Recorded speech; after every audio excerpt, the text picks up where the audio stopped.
Meus irmãos e minhas irmãs, no nosso último encontro nós fizemos algo muito simples, mas muito significativo. Nós rezamos o Santo Terço. E talvez o mais bonito tenha sido perceber que cada um está num ponto diferente nesse caminho. Nós percebemos ali que alguns já têm esse costume, especialmente nos tempos fortes, como a Quaresma da Igreja, ou também a Quaresma de São Miguel, com o Frei Gilson, com o Instituto Hesed. Mas outros também foram muito sinceros em afirmar que não têm esse hábito. E até sentiram falta disso na própria vida. Alguns talvez não externalizaram, mas outros falaram que já tiveram essa experiência e agora sentem falta por não terem esse hábito. E isso é muito importante, porque a oração ela começa exatamente assim, com cada um de nós reconhecendo onde estamos nessa caminhada de oração. O texto em si ele não é uma oração complicada, na verdade é muito simples, nasceu justamente para ser acessível a todos. Como a gente viu no encontro, quem não sabia ler não conseguia rezar os salmos com os monges. Então a igreja foi, pouco a pouco, com o costume popular, oferecendo esse caminho que era de repetir a Ave Maria, meditando a vida de Jesus com o olhar de Maria. Isso é muito importante. Apesar de a cada coroa de mistérios no terço nós rezarmos 53 Ave Marias, o objetivo não é contemplar Maria, mas o Filho, contemplar a vida de Cristo. Por isso que o texto não é uma repetição vazia, ele é um ritmo que ajuda o coração a entrar nessa presença de Deus. Enquanto os lábios rezam, a mente medita e o coração contempla. É exatamente aquilo que o catecismo nos ensina: oração vocal, meditação e contemplação, essas três coisas caminhando juntas. E aqui nós reforçamos um ponto importantíssimo. O texto ele é cristocêntrico. Ele não nos afasta de Jesus, ele nos leva até ele. Cada mistério contemplado é como uma janela aberta para a vida do próprio Cristo. Mas, sendo bem sinceros, o nosso desafio maior não é entender o texto, mas criar o hábito de colocá-lo na nossa vida.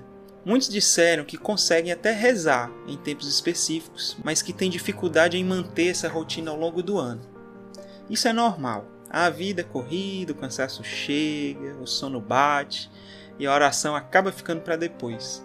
Por isso o convite é bem simples, começar pequeno, mas com fidelidade. Talvez você não consiga rezar o texto todos os dias ainda, tudo bem, por enquanto.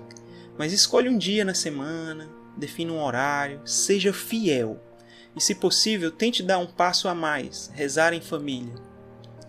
Depois a gente vai acrescentando 2 dias, 3 dias, mas com fidelidade, com perseverança e com o desejo de reforçar esse hábito na nossa vida. A gente sabe que isso ainda não é realidade para muitos, mas é um caminho tão bonito, mesmo que seja simples, mesmo que no começo pareça estranho.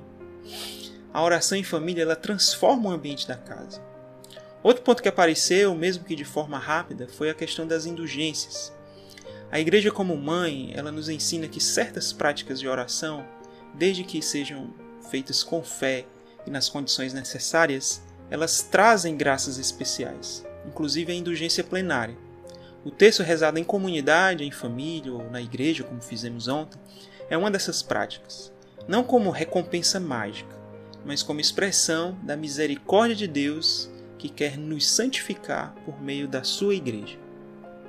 No final das contas, o texto é isso. É um caminho simples, repetido, às vezes até silencioso, mas profundamente transformador. Então, para esta semana, fica o compromisso. Rezar o texto ao menos uma vez. E mais do que cumprir essa tarefa, prestar atenção. Como foi? Foi fácil? Foi difícil? Me distraí muito? Me aprofundei? Se possível, faça isso com a sua família. Se der, melhor ainda, faça mais de uma vez. Deus trabalha também naquilo que parece pequeno.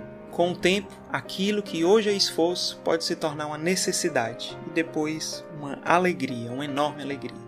Que Nossa Senhora nos ajude a aprender a rezar, que São Paulo e Santo Agostinho intercedam por cada um de nós para nos levar nesse caminho de perseverança cada vez mais próximo do próprio Cristo. Amém.